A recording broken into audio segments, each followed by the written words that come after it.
Shalom, salam sejahtera untuk kita semua.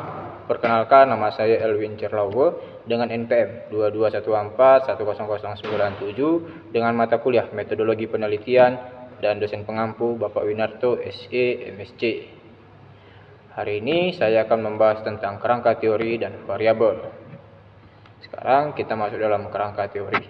Kerangka teori adalah dasar konseptual yang mengarahkan penelitian. Ini terdiri dari konsep-konsep, teori-teori, ataupun model-model yang akan digunakan untuk menjelaskan fenomena yang akan diteliti.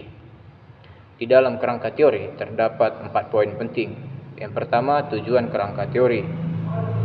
Tujuan kerangka teori memberikan landasan konseptual yang kokoh untuk penelitian, membantu mengarahkan peneliti dalam merumuskan pertanyaan penelitian, hipotesis, dan menghubungkan temuan dengan literatur yang ada.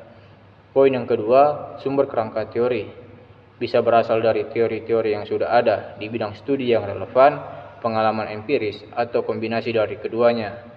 Dan poin ketiga, elemen-elemen kerangka teori terdiri dari konstruk, variabel, hubungan antara variabel, dan asumsi-asumsi yang mendasari penelitian. Dan poin yang keempat, pengembangan kerangka teori. Proses ini melibatkan pembacaan literatur, identifikasi teori-teori yang relevan, pemilihan konsep-konsep yang sesuai, dan penyusunan hubungan antara konsep-konsep tersebut. Sekarang kita masuk dalam variabel. Berdasarkan perannya, variabel memiliki beberapa jenis. Yang pertama, independen. Variabel yang dianggap sebagai penyebab atau pengendali penelitian. Yang kedua, dependen. Variabel yang dianggap sebagai hasil dari independen. Dan yang ketiga, mediasi. Variabel yang bertindak sebagai perantara atau mediator dalam hubungan antara variabel independen dengan variabel dependen. Sekarang kita masuk dalam bentuk kerangka teori dan variabel. Dengan variabel independen, latihan fisik teratur. Variabel yang diukur dalam bentuk jumlah atau intensitas latihan fisik yang dilakukan oleh seseorang dalam periode waktu tertentu.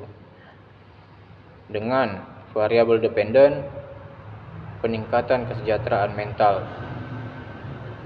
Variabel yang mengukur peningkatan dalam kesejahteraan mental seseorang, seperti peningkatan suasana hati, penurunan tingkat stres, dan lain-lain, yang diasumsikan dipengaruhi oleh latihan fisik teratur. Dan self-esteem sebagai variabel mediasi, yaitu variabel yang mengukur tingkat harga diri seseorang. Dalam konteks ini, self-esteem dianggap sebagai faktor yang dapat memediasi hubungan antara latihan fisik yang teratur dan peningkatan kesejahteraan mental. Berdasarkan grafik di atas menunjukkan bahwa latihan fisik teratur diharapkan memiliki pengaruh positif terhadap peningkatan kesejahteraan mental.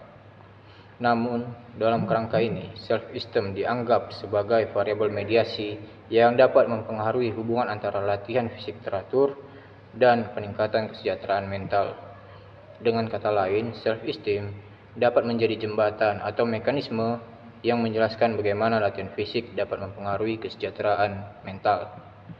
Penting untuk dicatat bahwa hubungan mediasi memerlukan penelitian lanjutan untuk menguji sejauh mana self-esteem mempengaruhi hubungan antara latihan fisik dan kesejahteraan mental secara empiris. Ini bisa dilakukan secara analisis statistik yang sesuai. Demikian materi yang bisa saya paparkan. Saya ucapkan terima kasih. Shalom.